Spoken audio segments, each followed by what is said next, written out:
Hello there. Here we are again with Module 1, Food Budgeting, Session 2, How to Live Well with Your Food Budget. So, food budgeting was presented, if you remember, in 2 sessions. Session 1 was the how-to. Session 2, excuse me, is how to live well with it. So what does that mean? So moving forward, let's have a little fun. This one's a little different.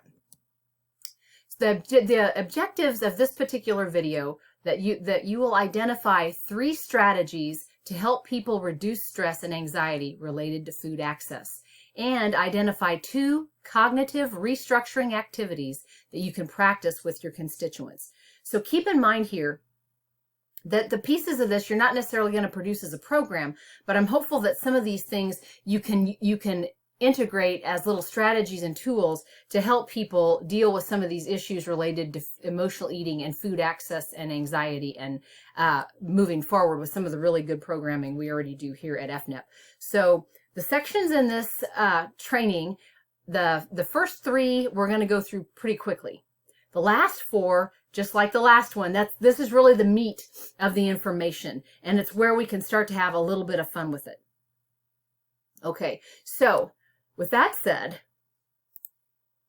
okay, now I sent you another link, so I want you to take a few minutes, put me on pause, click the link, and go.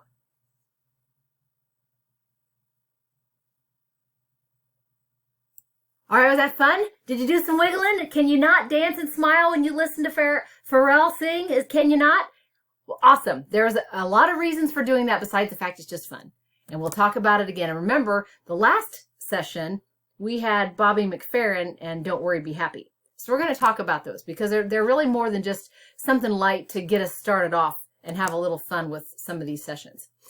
First of all, we're going to revisit what food means to people, because this becomes really important with how we react and interact with our food. Okay, so if we were in a setting face-to-face, I would say let's take a few minutes and I want you to jot down what food means to you. And you can have several ideas and they're all going to be right. And you might also consider what food means to some of the participants in the programming that you've presented. Because a lot of times this kind of stuff comes out. And it really is very important. And I think it's a good exercise to do, is to challenge people to think about what food really means to me, because there's a lot more to food than just nutrition. And there's a lot more to food than just having it available. Okay, so it's important to visit that. The practical side we talked about in session 1, and that is food cost versus food budgeting, and a food budget versus food budgeting, and food rationing versus food budgeting. So food cost is what the food actually cost us. The food budget is how much money we have for food that we need. Food budgeting is how we manage all of our resources to make sure we have enough food to feed the family well. Food budgeting prevents food rationing. Food rationing contributes to food insecurity, anxiety, and emotional eating, and a lot more stress in the household. The other practical side is there is a lot of costs to working through a food budget and dealing with food. And that's time and energy, and a lot of that, the food environment shapes how we have to deal with some of those things and some of our own stress levels. So that's the practical side. Food budgeting issues are things about like, what do we want versus what do we need? How much does it cost? How much do we have to spend? And ultimately, if we've done a good job with the food budgeting, and our meal planning, we actually have planned food that we do want, and it's food that we need. So it's no longer an issue. Time cost involves things about like, how much time do I have to prepare what we have? How much time do I have to prepare what I planned? And we've all been through this, you know, where we planned a meal and it was going to be great and something happened and we got home late and out the window that meal plan went. And other resource costs, like the cost of electricity and water, and what appliances we have available. And do you have some baggies and some plastic wrap and foil to put food away when you have leftovers, or throw in the freezer if you made too much? Okay, and so back to this slide about food environment. And again, always a good exercise to ask simple questions when you start any session. What is happy and fun about meals at your house? What's stressful about meals at your house or your home? What folks are dealing with can have a lot to do with how and their food choices and how they eat. And ultimately, understanding this with our participants can help us identify if we should develop some additional programming and encourage them to attend to deal with some of these other issues. Like maybe a good program would be developing a healthy eating environment at your home. So, and I've always been interested, a lot of my clients will talk about, oh, I cook dinner, but then we all go to our separate rooms and eat. Well, why is that? And sometimes my clients can't even tell me, I don't know why.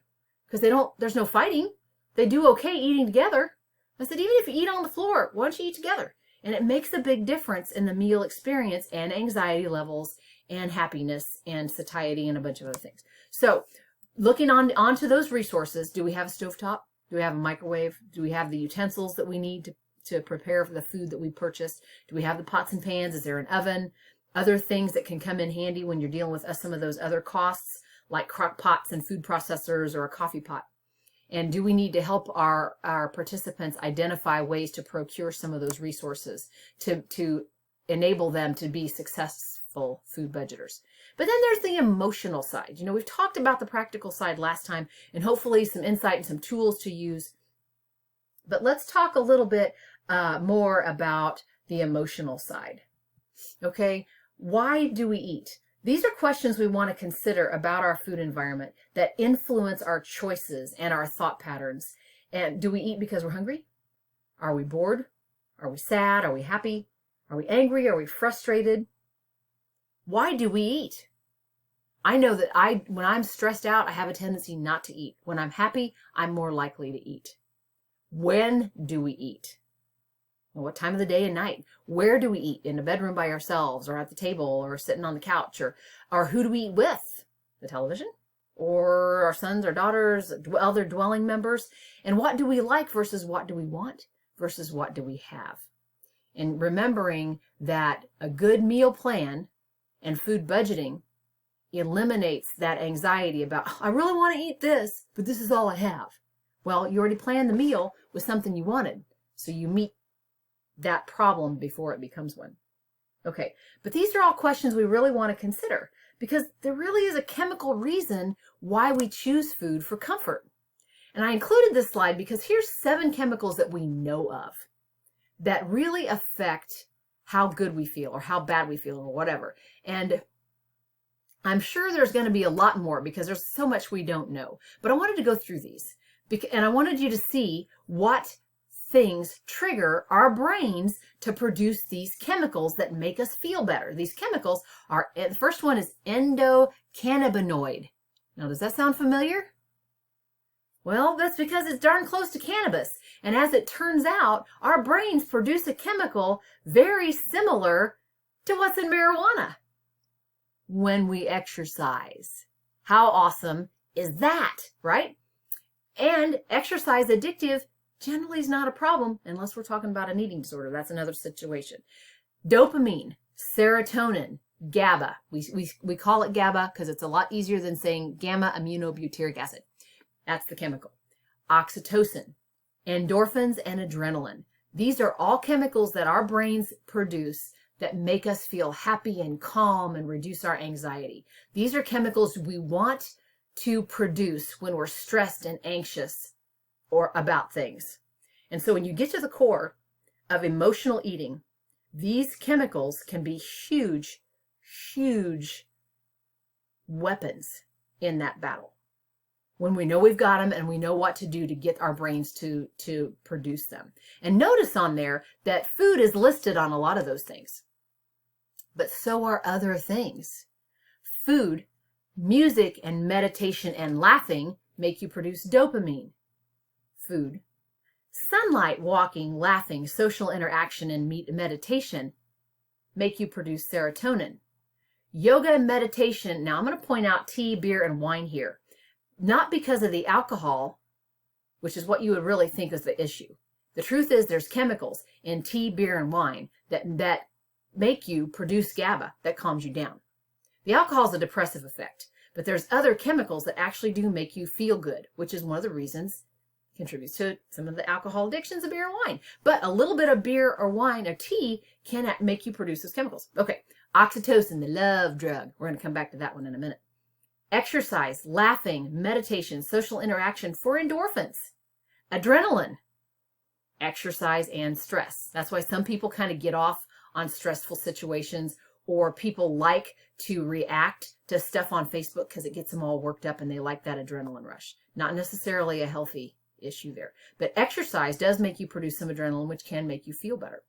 Okay, now let's go back to the love drug, because this is one of those deals where, can you think of a person in your past, maybe recent past, that you always enjoyed eating with, or every time you went to see them, they always had something good to eat. Like if you go to see your grandma, she always had cookies or whatever she always fixed for you, or somebody who really loved you. Every time you went to see them, there was food. And you would sit down and eat that food or drink the tea or whatever together. So what happens when you're sad or anxious? Well, you go for that food, and it makes you remember that loved one, and then you feel all warm and fuzzy. That chemical you're producing is oxytocin. And when you are with people you love, now I'm not talking about romantic type love. I'm talking about people who genuinely love you and love you back. A lot of times it's parents, sometimes it's not. It's an aunt and uncle or a brother or sister, people that you just click with. Sometimes it might be a person you also have a romantic relationship with, but we have a tendency to eat with them and spend time with them. And it makes us happy. And that chemical that we produce when we're with people who do that for us is called oxytocin. And when we eat food with those people, we have a tendency to equate the food with the person. We produce the chemical and we feel better. How cool is that, right? So we can use some of these things to make our brains produce chemicals to calm us down. We could go on and on about neuroscience. It's fascinating and it's ever evolving. So with that said, let's do a complete 180 and talk about destructive thought patterns. What are destructive thought patterns? Okay, now I have my favorite thing to call all of them is stinking thinking. And that could be an overgeneralization, okay, which is also listed under stinking thinking. Overgeneralization is when you say, oh, everything's bad all the time. Okay, is that really true? Or the all or none thinking. I had a bad morning, so it's going to be a bad day. Catastrophizing. Oh, all this bad stuff happened and it's just going to get worse and it's never going to get better. We're never going to ever have enough money for food. Or personalizing. That is when somebody posts something that's their opinion or their feeling. You think they aimed that straight at me and you nail them right back. Whether it's in an email or whether it's something on Facebook and you just nail it because you took that personally. And very often that is a destructive thought pattern. They said that just to make me feel bad. You feel the negative on that.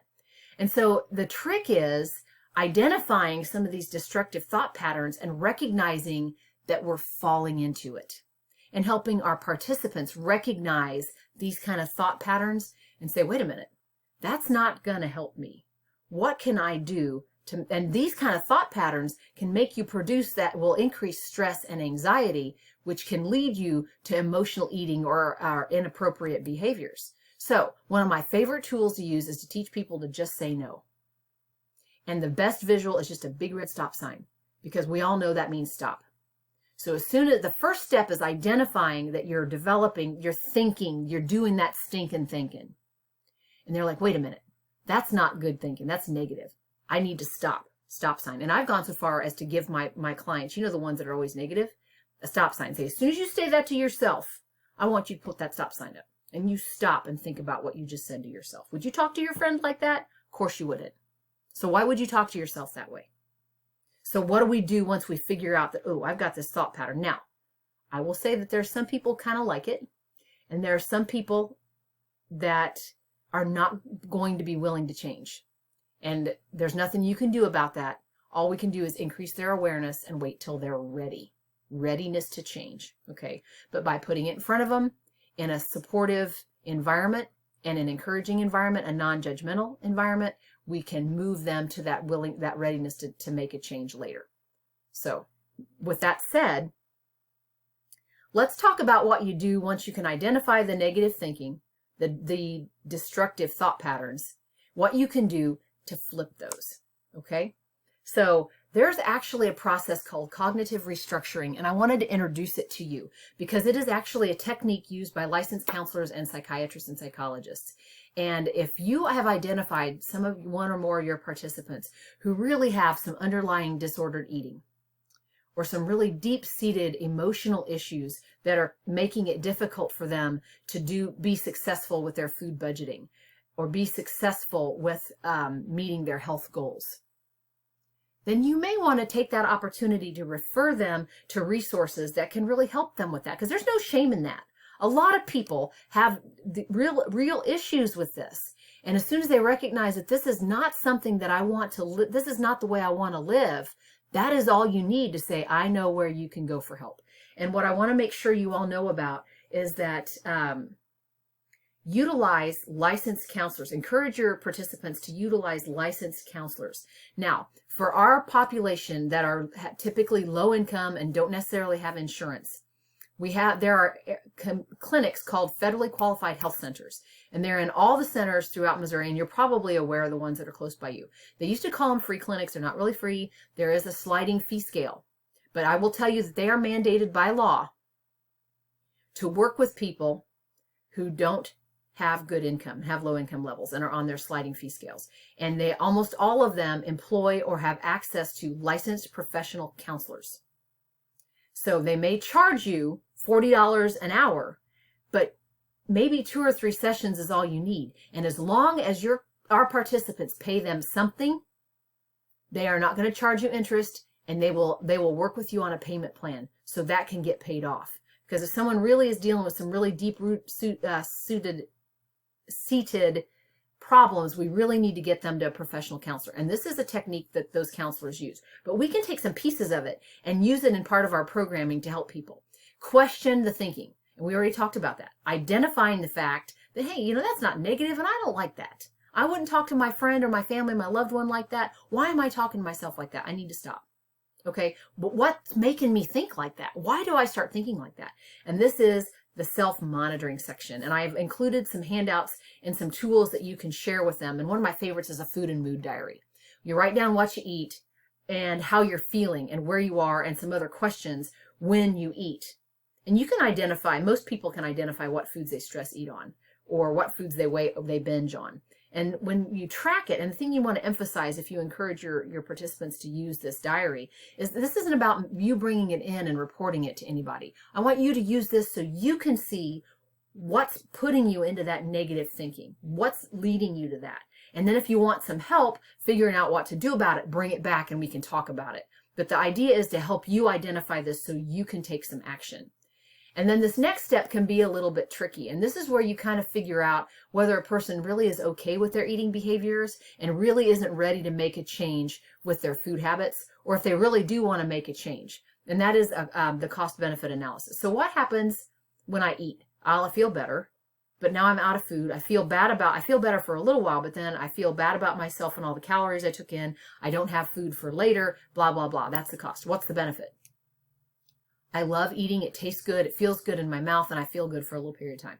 And if you have people write that down on a piece of paper, sometimes that's enough to say, wow, there's a lot more cost than there is benefit to this. So then if they said, okay, maybe I do need to make a change, what do I do? Now we generate an alternative. And you can use this in a lot of different situations. And you can do it and sometimes skipping some of this, because using some of these techniques can really help people get off of that negative thinking and get away from the excess food intake. And this is exactly what we were just looking at in those chemical slides. Meditation and prayer. Teach them to go do that. Teach them to distract themselves or to go do some exercise, or call up a good counselor. And by this, I'm not talking about a paid counselor. I'm talking about a friend or a family member or a loved one that makes them feel good about themselves, that they can vent to and that can talk them down from overeating the whole pan of brownies or making a macaroni, eating all the macaroni and cheese or eating a bunch of chips. The other piece is a reality check. And I wanted to bring this to you because now it means something. If you have someone who's been working at the food budget, at food budgeting, a good reality check when it comes to stress and having enough food to eat is to walk into the pantry or open the refrigerator and look and see, look, we do have enough food. There's no need for me to get anxious. There's no need for me to try to hoard food. There's no need for me to worry about not having enough food. Look, there it is. That pantry, the meal plan, all of those things can serve as a good reality check that I don't have to worry about having enough food for my family. If we're dealing with emotional eating, we talked a little bit about some strategies for dealing with emotional eating and real versus perceived hunger last time. Okay, so with that said, that hopefully gives you some ideas about some little techniques you can use to help people prevent or reduce that emotional eating or the binge eating so that food is available for part of that nice meal plan that they've used. And I want to ask you to think back on what I asked you to take 4 minutes and do at the beginning of this session and at the beginning of the last session. I asked you to sing and dance with Pharrell and with Bobby McFerrin. Did you laugh? Did you exercise? Did it distract you? We just produced a bunch of chemicals in your brain that made you happy. And those same chemicals that make you relaxed and feel less anxious can also increase cognitive function, which means when you get your people to laugh at the beginning of one of your classes and shake or do something, when you go back to the content area, they are going to focus and listen and learn better for you. It works for kids in school. It works for learners in our programming. It reduces anxiety and improves a happy feeling about what they're doing, regardless of what that is, which means they're going to come back. The other piece of that is if you can teach people to use those techniques at home, it increases work performance, it improves sleep, it does a lot of things that will help people meet their health goals and reduce their emotional and binge eating. So they do have food, and if you can empower your participants to teach their people the same thing, now your food budget will be successful. If you have any questions or you feel like we need to go a little deeper and or practice some of these things, we can certainly find some ways to do a quick Zoom meeting or to practice some role play and live play. I hope this has been helpful. Don't forget to fill out your post-test and let me know what further staff development or training modules you would like to hear, because this has been my pleasure.